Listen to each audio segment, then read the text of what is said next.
I grew up listening to the legends of Weesakayjak. Legends were a form of discipline.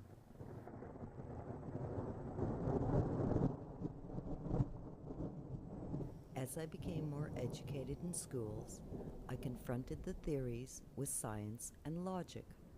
Knowing they reflected my culture gave them a permanent place in my life. Legends can be classified into 4 groups. Entertainment legends, considered basically true, but have lost sacredness over time, usually has a culture hero, much like a bedtime story or a video. There are ritual legends, resembling class or school, teaches the steps to something, the way to do something, and the reason why.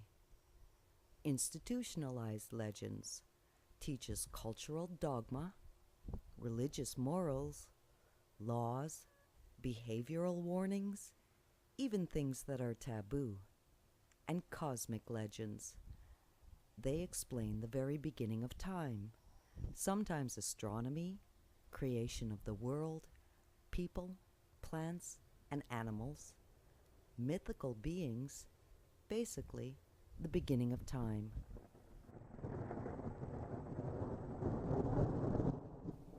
Weesakayjak and the Great Flood. There was a time when the rain fell and began to flood the world. The water was getting higher and higher until only a small piece of land was left.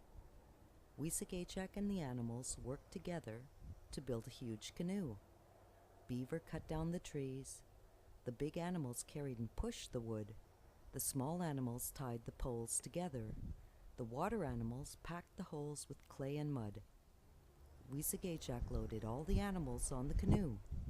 The birds built a huge roof so that everyone would be protected.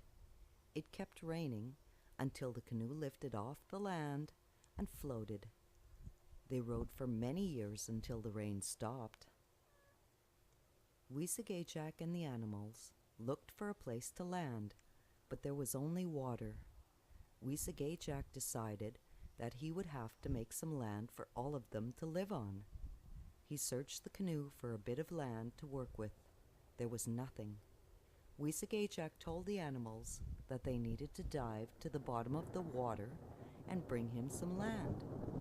Weesakayjak tied string to the animal for safety. Frog was the first to try dive, but he could not dive deep enough. Otter was next to try, but he also could not dive deep enough.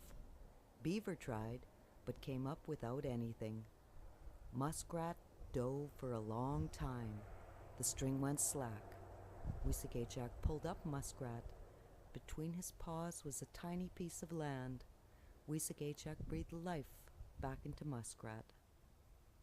Weesakayjak took the land and spread it between his hands.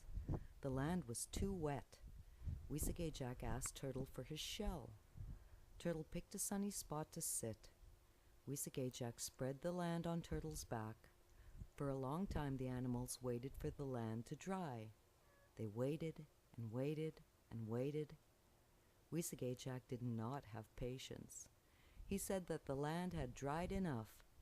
Weesakayjak decided to start rebuilding the world. There were still some wet parts, and that's why we have muskeg and marshlands.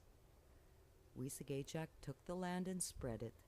The land fell out of the canoe and grew so big it was as far as the horizon. Weesakayjak asked Wolf to take a run around the world and see how it was. Wolf ran off and returned in 1 week. Weesakayjak said, "The world is not big enough." He began to spread the land out more. Weesakayjak asked Wolf to run around the world a second time. Wolf left and came back in a month. Weesakayjak said, "The world is not big enough." He began to spread the land out more. Weesakayjak asked Wolf to run around the world a third time. Wolf left and came back in a year. Weesakayjak said, "The world is not big enough." He began to spread out the land more. Weesakayjak asked Wolf to run around the world a fourth time.